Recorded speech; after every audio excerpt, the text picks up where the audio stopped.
mentioned just a second ago, I love magazines. I really do. I think they're awesome. I've been reading them since I was a little bit of a bitty boy. Before I could actually read, I was looking at the pictures. And given that, I have a radical point of view. I think that magazines should give away their branded content for free. No subscriptions, no paywalls, no per unit cost. Just give it away for free.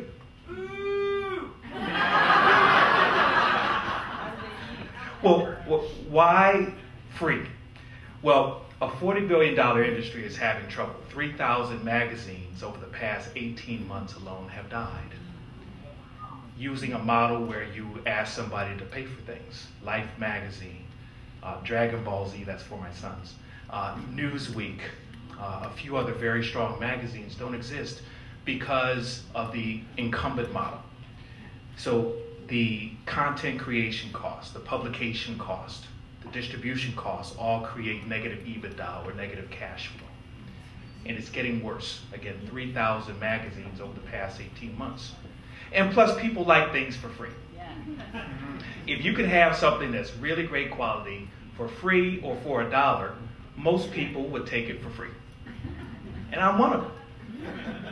Now, what's interesting is, if you could actually get something that has a really strong authoritative brand, has really high quality content, you could share with all your friends and have it wherever you want and get it for free, that's even better, as opposed to paying for it.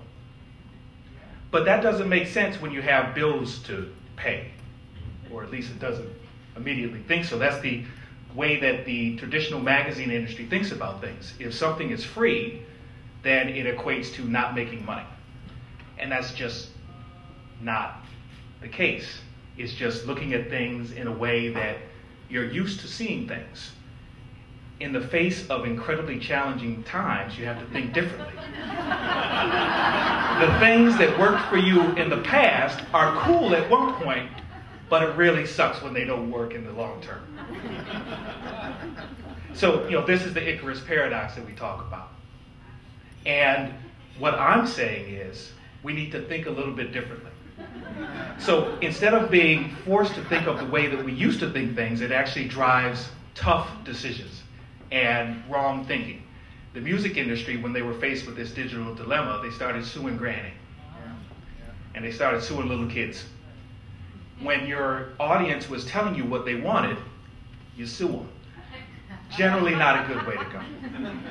In the manufacturing world, the auto industry, I'm from Detroit, when buggy whip manufacturers saw the Model T, they said, well, let's make gold-plated buggy whips. Not quite enough for the challenge that's there. So our liberal arts education tells us about Icarus paradox. Harvard Business School tells us about innovator's dilemma.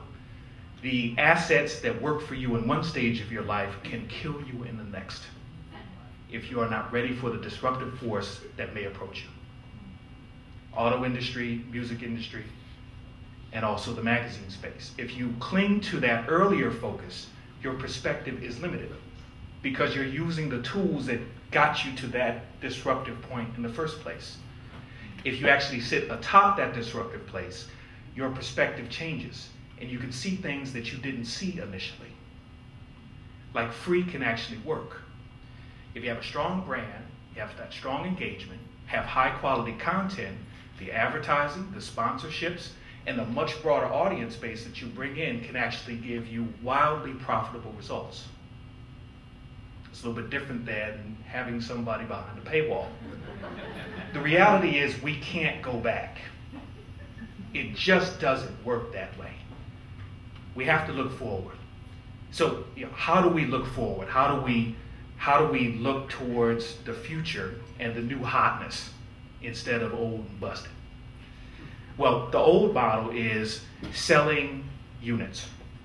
So selling a magazine, selling an article, selling a subscription, having somebody behind a paywall.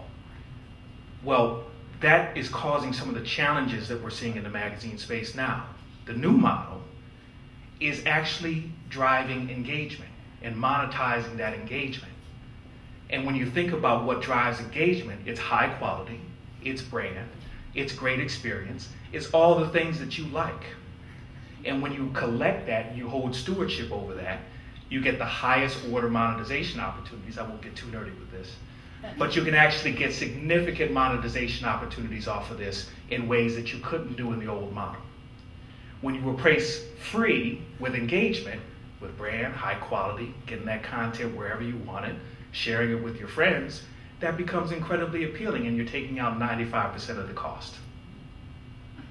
Interestingly, when you think about engagement, you certainly think about how it works on an iPad or a Google device or a Microsoft device, but you care about Granny.